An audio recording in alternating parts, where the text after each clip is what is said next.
Hey guys, what's up everyone? Welcome to Yungtytan World. I hope you guys are having a fantastic day. Today we're gonna be doing something a little different. Usually I would rather just pick up the gameplay from my Twitch channel and then put it over here. But today we decided that we're gonna just walk you guys through our experience playing Marvel Rivals. Now, Marvel Rivals seems to be really good as it comes to the characters, which are both unique and dear to a lot of Marvel fans that exist within the already universe that we're in right now. It really is interesting to have these characters pop out of the movies, of the comics that we read, and actually be playable games, or just playable characters that we can have and play. Um, so in this game, there's there are different ranks. There's the strategist, and there's also the vanguard. There are the tanks. You have your usual sets of characters that you can play. I decided to go for strategist as well as healer because I couldn't really work my mind around tanks as of this moment. I mean, I feel like eventually I would get used to being able to use their ultimates in the way it was designed, but I guess for the moment, we did decide that we are going to. So, personally, I feel like there are so many parts that we can talk about when it comes to Marvel Rivals because Marvel Rivals has a lot of champions. There is Venom, there's Hulk, there's freaking Moon Knight, and every single person has their own abilities, they have their own storylines, and their build, their at least how you use them is unique. And that is what I appreciate about the game. Fortunately for me, I've not really had the best of experiences when it comes to playing the game. I don't know if I'm the only person. I'm I'm thinking it's a skill issue because why else would I be crying on YouTube saying that it is not a game that I can play, right? It can't be that bad. Well, obviously that is what I thought in the beginning. Um, so using healer has allowed me to exist longer in the gameplay because I noticed when I decided to go for any other characters, let's say I went for someone who was a tank, I would just jump into the enemy lines and I would die almost instantly, which was not a good look because if your team is trying to win, they can't do that if you died like 1,000 times, you know? So I kind of had to get my shit together, and Hilo was the best way to do it. With Adam, I at least was able to heal myself and my teammates as well. And if I jumped around long enough, I don't have to get caught by whatever evil that Scarlet Witch is gonna throw at me, or at least what Death is gonna throw at me, or if there was even a fucking Iron Man in the enemy's team, I could just jump away from all of it. And I'm really starting to get the hang of healing, or at least understanding Adam Warlock's powers in order to use it to the best of my ability. I wouldn't say that it's for everyone because when it comes to his character, he has no dash. He has no way of running faster. So if the enemies are coming at you, is either you attack them before they get close to you, or you consider dying because when you die, you can turn into an astral projection of yourself and move to a much safer spot and reincarnate yourself, which is also cool.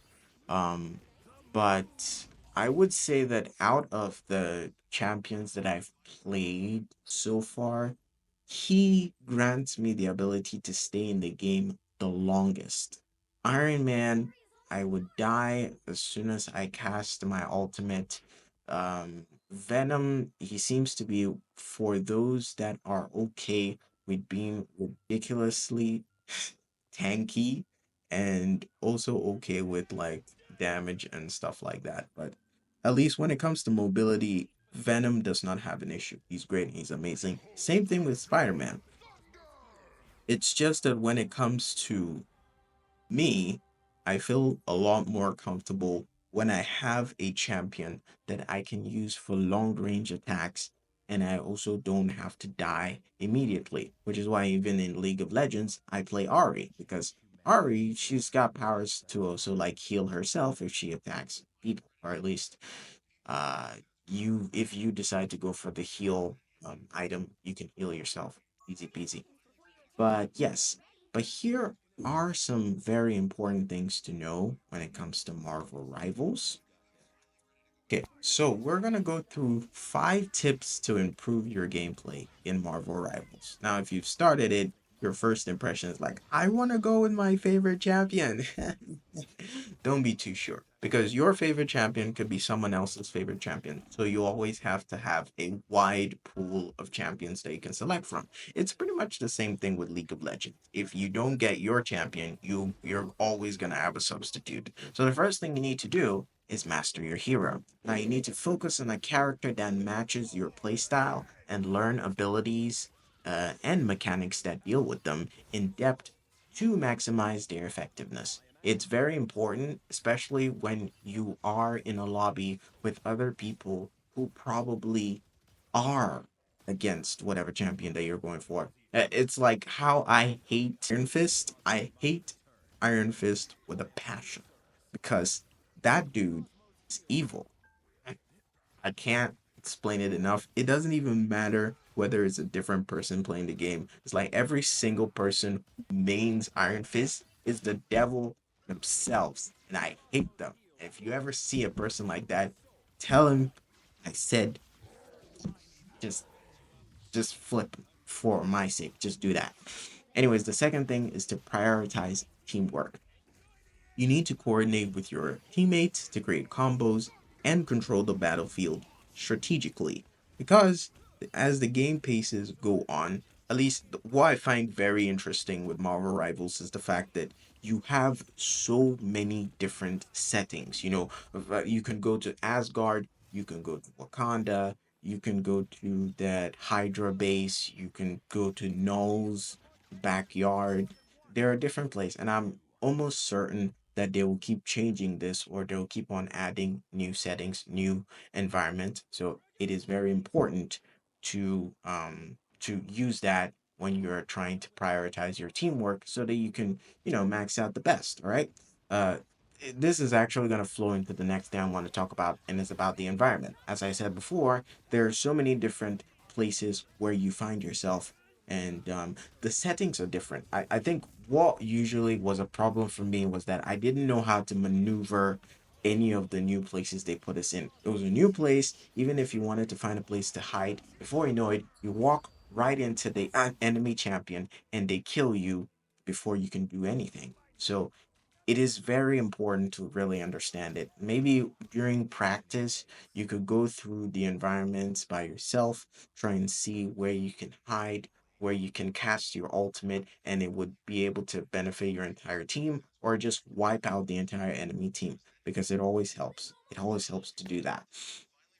The next thing to do, um, you so, as I said with the environment, you need to take advantage of dynamic arenas for cover, ambushes, and environmental hazards. Because sometimes it's not even the fact that you don't know how to play the game. It's just you're not in a place you're familiar with. It just sucks, and they pull one over your head. That's how they win. It's not like you don't know how to play the game. So don't feel bad when that happens.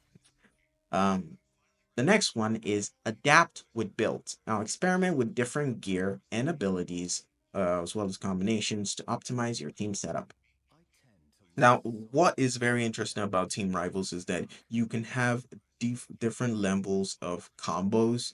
Hulk and Iron Man have their own combo. Loki and Adam Warlock have their own combos. There are different things that could work, so you need to find your sweet spot. Once you find your sweet spot as to which ones work for you the best, you just need to go around with players who are willing to go along with that strategy. Because if not, you're not really going to play your best. And if you can't play your best, you might not win. Or you might win. Who knows? It's never decided. Sometimes it's not even the fact that you don't know how to play. The other team is more crappier than you. Just thanks to one person in them. Sometimes it's me. Stay mobile. This is very important. It's one of the most crucial things that I can ever advise anyone. And it's not just it's not just Marvel Rivals. I'm talking every single game from Fortnite to League of Legends. Be mobile. Just move around. Even if you are not seeing anyone, just keep moving. Jump around. Move, jump, just jump, slide, crouch, roll around on the floor. Do not stay stagnant because the moment you stop moving, you're dead. The moment you stop, you're cooked. You're absolutely roasted on a pit, and there's nothing you can do to help you. It really is like it's an underrated piece of advice, which I don't really see a lot of people talk about because it seems like it should be common knowledge. It should be common knowledge, but sometimes too, you're also trying to focus on where you're at. You know, sometimes if you want to fire at someone, you can't be jumping around unless of course you study the art of jumping around and shooting at the same time. But it's never been successful, at least not for me. I'm still trying to learn how they do that. But it's important for everyone to keep moving. If you keep moving, you have a better chance of surviving the game than anyone else. Trust me, right? Okay, so that's gonna be it. Please like and subscribe to support the channel. You could head over to my Twitch channel to support us. Um, we're on our way to affiliate, and I would love everyone to be a part of that. You can also check out my TikTok, that is Yungtytan. Just those are just for skits and some shorts. And I'll see you guys in the next one. You can let me know what other games we can try out, and what other tips you'd like to know concerning any kind of game, or just basically rivals. Some more tips for it. All right? Thank you guys, and I hope you have a great day. Bye.